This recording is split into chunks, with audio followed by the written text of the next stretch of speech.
they're going to be able to wail on these teams from the high ground. The problem is who is going to have to move first. And I think we're going to see some of these teams inside these buildings have to jump out a little earlier than that height.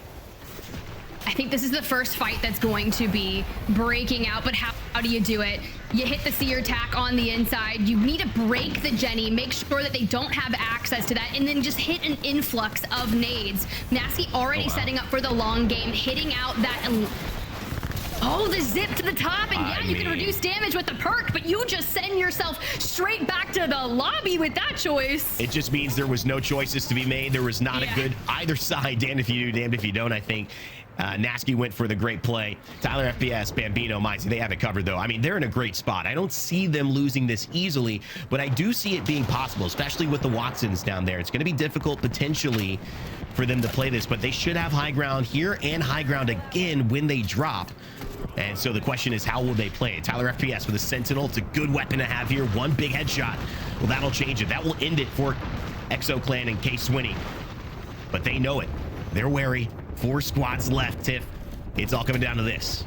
And they've got a good 10 seconds before they have to jump down. So just to allow themselves to keep their eyes on Exo Clan, and those will definitely help Exo Clan eliminate. We're on 6 eliminations for Ethernal.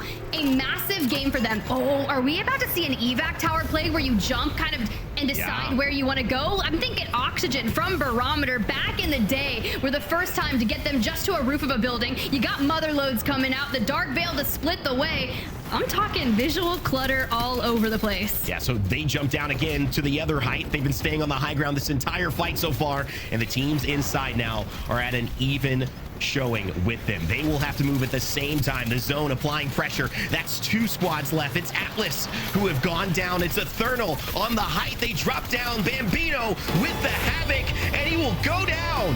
Trojan finds a way to take game 1.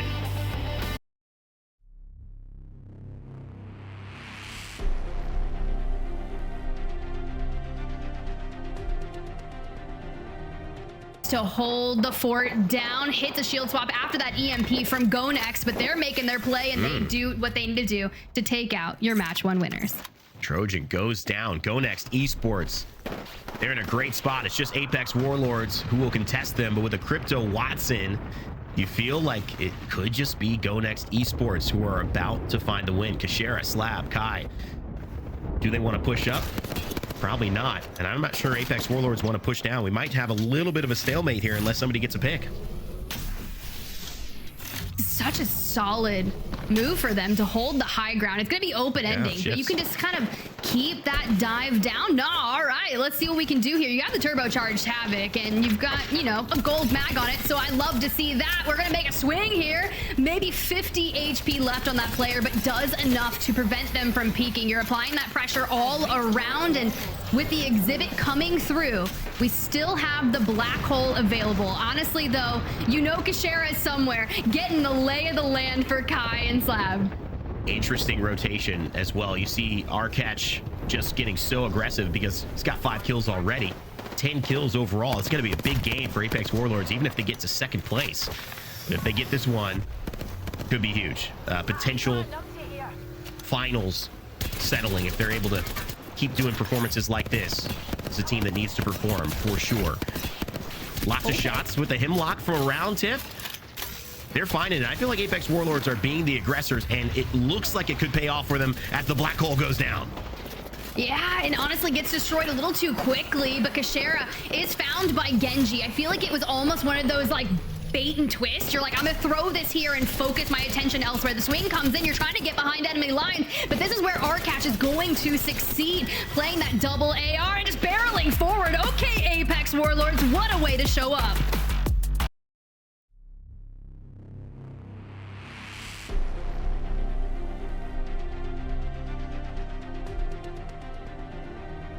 It's the shield bat, and honestly, you just need to play it out solo for now. Effect Hack is still on the top. DMS the only other trio left in Stormcatcher, but keep an eye on Trojan playing as a duo down below. Oh man, with all the fighting happening here though, inside of this building, DMS have been able to take control of this space, and you know why? It's thanks to the stinking man himself, Caustic, clearing out so much space with these barrels. This is literally the best spot you could be with the composition that DMS have. If you told me we were gonna have Pathfinder Caustic Bangalore in Pro League, Vicky,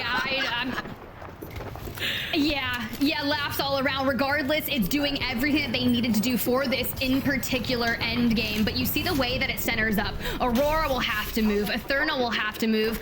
And then you have this ultimate kind of issue here in Stormcatcher of who is going to be the remaining team. How do you rip Alliance off the roof? The fact that they also got the res. They got the res and the reset here is huge, because I believe there was a knocked player originally from Alliance, and they had a gold knockdown playing off of that while AURORA was trying to put in some extra pressure. But now the ring finally closing. Final round here, and with 6 squads left, this is going to be the bloodbath. Thankfully, Taskmaster having the Bangalore ready to go. AURORA needs a solid game, came into this with 12th place overall on the regular season standings. Now, mind you, only 8 teams will be able to seal their ticket to Mannheim, Germany. Trojan, your match 1 winners, have fallen. Ethernal now claims that low ground, and Alliance with the Pathfinder play. The energized zip to reposition towards the rocks, and AURORA, they're gonna be the biggest threat between Micey and Ethernal, and AURORA take down Alliance. I don't know what Alliance was trying to cook there, but it looked like the kitchen, there's something burning, and Ethernal now sliding in, are getting pinged from above. Bambino with the shield swap, Nessy on the other side. Everyone's dropped down. Our last 3 squads with FaZe Clan still alive as a solo. DMS, your winners from Stormcatcher.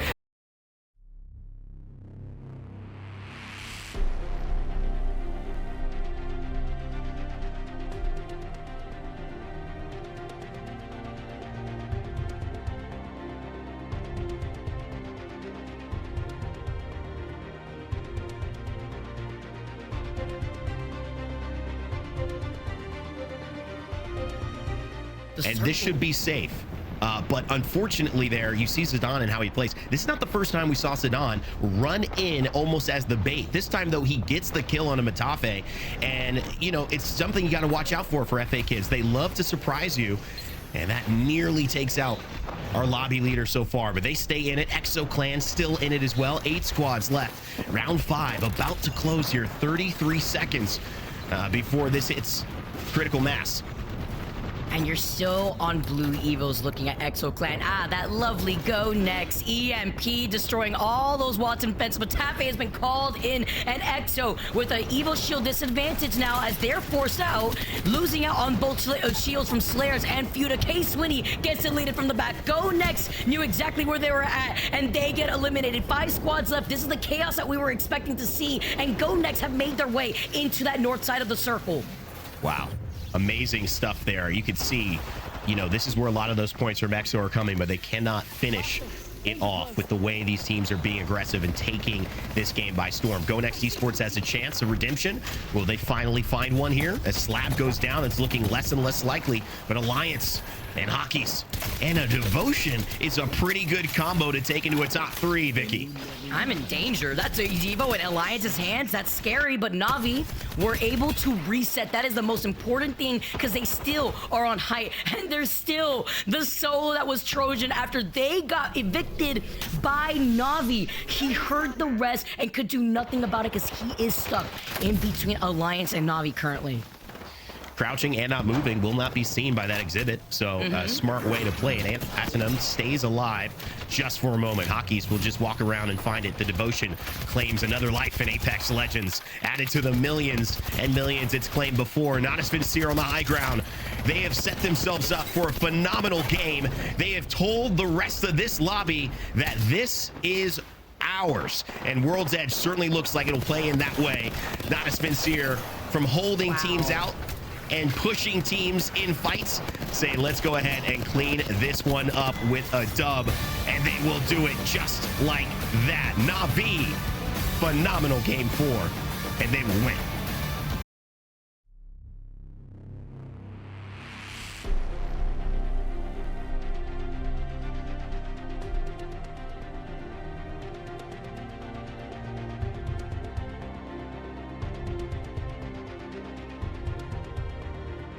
factor for this roster on Alliance. We lose out full on effect. Not going to be able to hit that res. Jay Savage falls apart with the nades that come through. Alliance still fighting through everything that they can. One more member of FA Kids is just ahead of them, playing behind that gold knockdown, and I wouldn't be surprised if we extend out to clear that side. Hockeys is insane. He suppressed 2 of those teams with the Kraber shots. They did exactly what they needed, but the swing in now from AURORA, trying to get the revenge after they were maybe able to get a reset here. 5 squads left, and Alliance get 9 impulse down. Only 1 member left of AURORA, and now Alliance as a duo have to make sure that FA Kids also do not get the reset.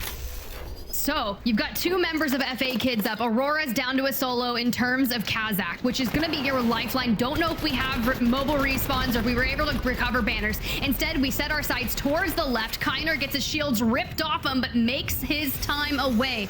But for now, we'll see if we can get effect back into the lobby with just a few seconds to spare. Getting the rest here. Alliance do have a bunch of death boxes at their feet. The scan coming in from a Bloodhound by Grandma's house. FA Kids still alive. So is AURORA, looking like they're solos right now. And Trojan and Exo Clan are the big ones that they have to worry about. But these Kraber shots, Tiff, keep landing. I'm all for the Kraber right now. Cause a little bit of disruption here in the end game. Atnum though, Trojan, one thing that's been consistent is them. The entire day they found themselves in these end games, racking up eliminations. Sure, only 1 so far for this game, but that's because they've been playing from this location since relatively the beginning of match number 5. Now for Alliance, who just hit the Hail Mary reset, are trying to send out. Okay, who's gonna full send effect? They win that 1v1, and just like that, Alliance. Wow, Trojan swung in. They were playing for second, but they have the high ground. Remix with 1 HP Exo Clan. They walk in for free, and they take the dub. Thank you very much, Trojan, who tried to prioritize KP instead of that game-winning position, knowing that Exo was going to come in right behind them.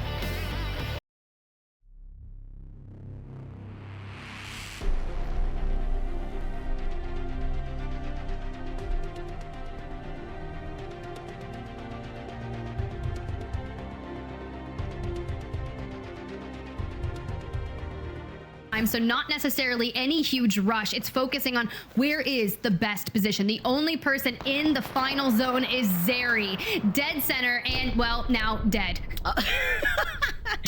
No longer centered out here, but it's going to be a matter of time now. Ethernal playing inside of that building. Rats looking directly at them, uncontested on this north side. Well, stay healthy. We have our last 3 squads literally on every angle of this final circle. As you see, Ethernal from the building on the east. Stay healthy, the Rock on the south, and Rats in the north. Stay healthy would be nice to have maybe a couple more eliminations to bolster alongside a 12-point placement point win. But see if we can piece apart Rats in the meantime. You get the opening knock onto Mania, which honestly, they may be able to reset unless Stay Healthy swings this. Now, if Stay Healthy swings this, that is going to open the door for Ethernal to push on in. See if they can play it out, playing off this high ground here. Remember, this is the game-winning position that we've already seen so many teams take control of. Going back to our previous game with Na'Vi, getting this res now here on that slight low ground. Ethernal looking at both Rats and Stay Healthy that have height. Again, Stay Healthy have the game-winning spot, but can Ethernal pinch them together with Rats? I don't know, man, but they're getting knuckle clustered for days from Stay Healthy. That is one of the most annoying abilities, and here they go. Ethernal v Rats on this side, and you know that means Stay Healthy is going to be privy to that third party and will inevitably win this if everything goes right. Micey, just 1 HP left, goes down. Bambino, the only one from Ethernal, trying to stave off anything we can. And Mania, we just need a Stay Healthy cleanup, and this should be a match win for Stay Healthy. For free, Stay Healthy.